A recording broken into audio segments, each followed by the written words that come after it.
Hello friends, welcome back to my channel.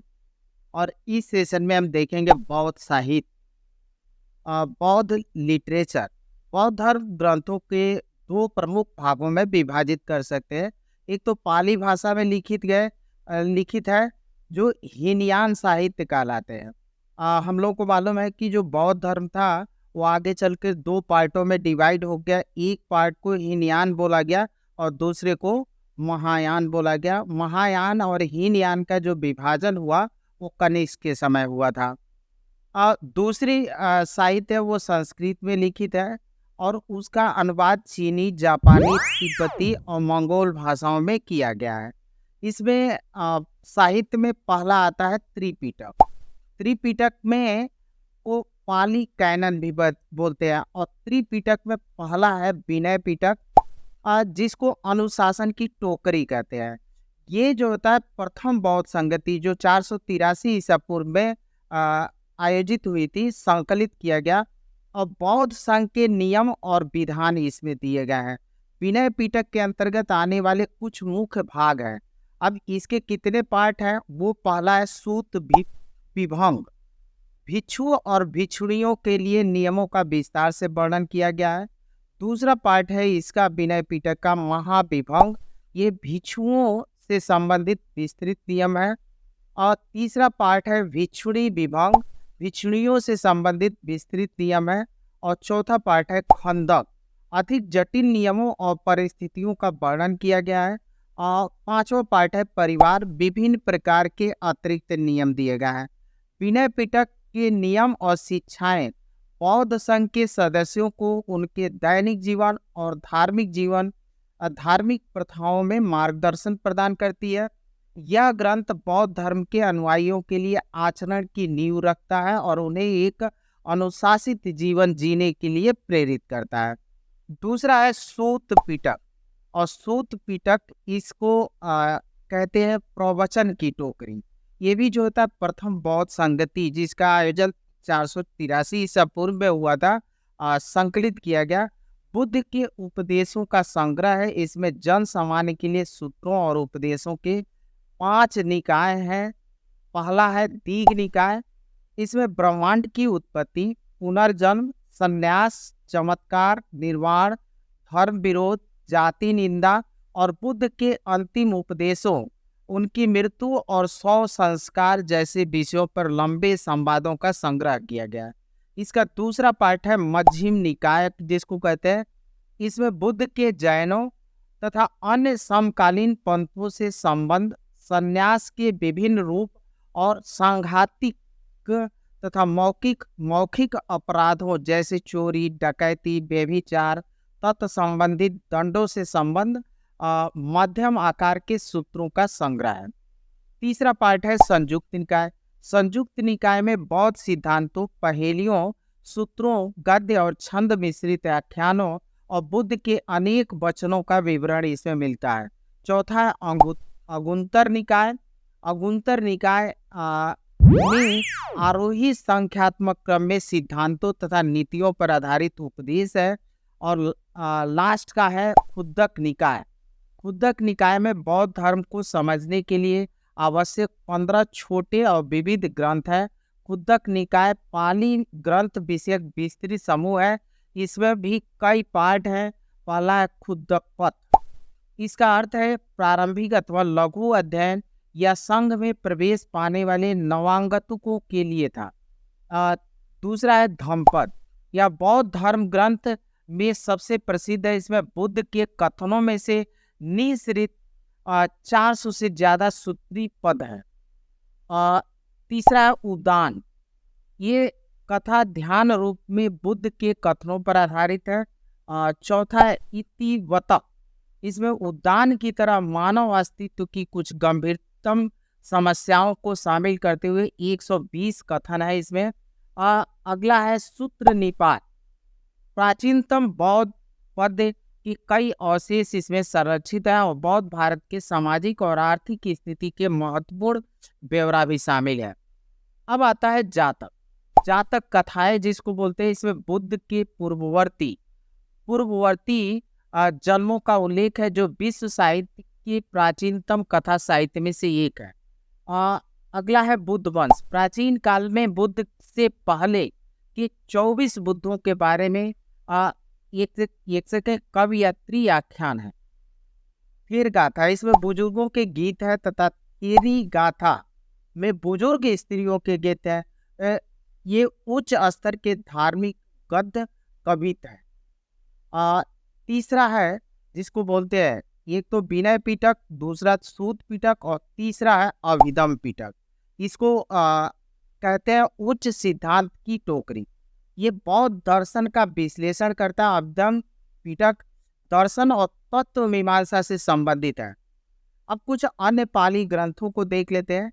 ये case में बड़ा इंपॉर्टेंट है, जो यूपीपीसीएस यूपीएससी में तो बार बार क्वेश्चन आया है। मिलिंद पन्नों में बौद्ध आचार्य नागसेन द्वारा बैक्ट्रियाई ग्रीक नरेश मिनांडर, जिसको मिलिंद भी बोलते हैं, के बौद्ध धर्म ग्रहण करने से संबंधित। एक अन्य ग्रंथ महावस्तु है। महान विषय में महासांघिक अध्यात्म विषयक धारणाओं के संग कुछ हीनयान सिद्धांतों का विवरण है।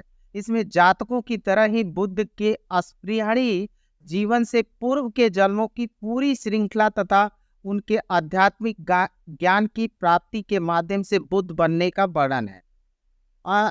एक और पुस्तक है ललित विस्तार। गाथा के रूप में एक अज्ञात लेखक द्वारा लिखित बुद्ध की जीवनी है। कुछ हीनयान तत्व होने के बावजूद भी ये एक तरह से महायान ग्रंथ है। वर्तमान सदी के आरंभिक सदियों में श्रीलंकाई थेरवाद पंथ के भिक्षुओं द्वारा उनके देश में बौद्ध धर्म के प्रसार से संबंधित लेखन शुरू हुआ। यह 2 महत्वपूर्ण ग्रंथों में संकलित हुआ, जिसमें एक है दीपवंश। अज्ञात लेखक दीपी लेखा जोखा है, मतलब श्रीलंका के बारे में है। अशोक के पुत्र महीन द्वारा बौद्ध धर्म में श्रीलंका में लाए जाने का, श्रीलंका के इतिहास और बौद्ध धर्म के प्रसार का वर्णन मिलता है। अभी इसमें दीप वंश श्रीलंका का सबसे पुराना एक ऐतिहासिक अभिलेख है। दीप वंश में थेरी संगमिता, जो अशोक की बेटी थी, के आगमन का पूरा विवरण दिया गया है। दूसरा है महावंश में श्रीलंका के राजाओं और बौद्ध धर्म के इतिहास का वर्णन है।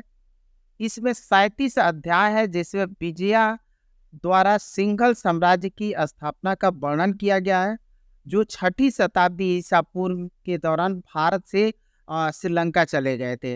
राजा महासेन तक बौद्ध धर्म का राजनीतिक और इतिहास जो 3री शताब्दी ईस्वी के दौरान रहते थे, या भारत में बुद्ध की मृत्यु से लेकर 3री बौद्ध परिषद तक बौद्ध धर्म के इतिहास का वर्णन करता है। अब कुछ संस्कृत ग्रंथ है। 2री से 6ठी सदी ईस्वी काल में महायान क्लासिकल ग्रंथों के लेखन और महान अनुवादकारियों का काल था। समुचित सूत्र, जो पाली में सूत्र है, साहित्य जिसे पपुल्ल सूत्र कहते हैं, विस्तारित उपदेश भी कहते हैं, बुद्ध के उपदेशों का वार्तालाप, संभाषण अथवा उपदेशात्मक श्रृंखलाबद्ध विवरण है। उनका चीनी भाषा में, पुनः चीनी से जापानी या जापानी से तिब्बती भाषा में अनुवाद हुआ, जिसमें से कुछ आज सिर्फ अनुवादित रूप में बचे रहे। मूल ग्रंथ जो है अप्राप्त है। इसमें एक है बुद्ध चरित, इसके लेखक है नागार्जुन। बुद्ध की एक पद्यात्मक जीवनी बुद्ध चरित है, जो एक महायान क्लासिकल ग्रंथ है। अन्य ग्रंथों के लेखक असंग और वसुबंधु नामक भाइयों ने 500 ईस्वी में महायान के सिद्धांतों का नियमन और मौलिक सिद्धांतों की रचना की। इसमें से एक है प्रज्ञा परमिता, शून्य या शून्यवाद के संबंधित सूत्रों का यह वर्गीय नाम है। इसके अनुसार इस मायावी और क्षणिक विश्व के परे एक उन्मुक्त दुनिया है, जिसकी प्राप्ति प्रज्ञा, अंत, ज्ञान, आत्म बुद्धि द्वारा संभव थी।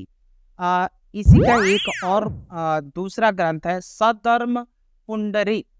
कमल सूत्र को आधे एशिया का बाइबिल, इस पुस्तक को कहते हैं कि आधे एशिया का बाइबिल माना जाता है। लेखक के अज्ञात रहने पर भी यह सूत्रों में सबसे महत्वपूर्ण है। इसमें काया परिवर्तन और गौरवपूर्ण बुद्ध द्वारा एक गृद्धकूट पर्वत पर किए गया उपदेश है। हालांकि तथागत कई हितकर उपायों द्वारा मानवता की रक्षा करते हैं, पर कमल सूत्र में वर्जित एक मान द्वारा वो सभी प्राणियों की मुक्ति संभव है। आ, अब जो है गंधव्यूह, गंधव्यूह वास्तव में यह ऊपर वर्जित एक सूत्र है, उसी का भाग है, पर इसे अक्सर संपूर्ण सूत्र भी कहा जाता है। इसमें वर्णन है कि एक बार बुद्ध श्रावस्ती के एक कुंज में ध्यान मग्न हो गए। इस इससे कुंज का उतना विस्तार हुआ कि वह स्थान विविध संसारों से भर गया और उनके संग सभी बोधिसत्व अनेक जीवों के अपार करुणा से भर गए। अब कुछ बौद्ध लेखक हैं, उनके बारे में हम शार्ट में देखते हैं। पहले हैं अश्वघोष, 80 ईस्वी से 150 ईस्वी तक इनका कार्यकाल है। इन्होंने बुद्ध चरित्र लिखा, यह गौतम बुद्ध के जीवन और शिक्षाओं पर संस्कृत महाकाव्य शैली में एक महाकाव्य कविता है। दूसरा है सौंदरानंद, यह कविता है जिसका विषय नंद बुद्ध के सौतेले भाई का धर्म परिवर्तन है ताकि वह मोक्ष प्राप्त कर सके। कार्य का पहला भाग नंदा के जीवन का वर्णन करता है और दूसरा भाग बौद्ध सिद्धांतों और तपस्वी प्रथाओं का वर्णन करता है। इन्हीं अश्वघोष का ही एक लिखा हुआ पुस्तक है सूत्रालंकार। फिर है सारीपुत्र प्रकरण, या बुद्ध के शिष्य सारीपुत्र से संबंधित है। सारीपुत्र की बुद्ध के मंत्रालय में एक प्रमुख नेतृत्व भूमिका थी और वह अक्सर महायान सूत्रों में दिखाई देते हैं। वज्र सूची, ये भी अश्वघोष ने ही लिखा था। यह वैदिक विद्यालयों द्वारा समर्थित जाति व्यवस्था पर बौद्ध विवादात्मक लेखक का एक नमूना है। मतलब इस जाति व्यवस्था पर प्रहार किया गया है वज्र सूची में। दूसरे जो बौद्ध विद्वान थे वो वसुमित, इन्होंने महाविभास शास्त्र लिखा। यह अभिधम विद्वान बौद्ध दर्शन पर एक विश्वकोशी कार्य है। इसकी रचना में वैभाषिक नामक एक नए विचारधारा की स्थापना हुई थी इसके महाविभास सूत्र से। एक और लेखक है बुद्ध घोष। इन्होंने विशुद्धि मग्गा, शुद्धिकरण का मार्ग या थेरवाद शिक्षाओं और प्रथाओं पर पुरानी सिंघली टिप्पणियों, सिंघली में श्रीलंका का एक व्यापक सारांश है। दूसरा है सुमंगल विलासनी, सुमंगल वासनी, ये भी बुद्ध घोष ने ही लिखा था। और एक है अठ कथा, ये भी बुद्ध घोष ने ही लिखा है।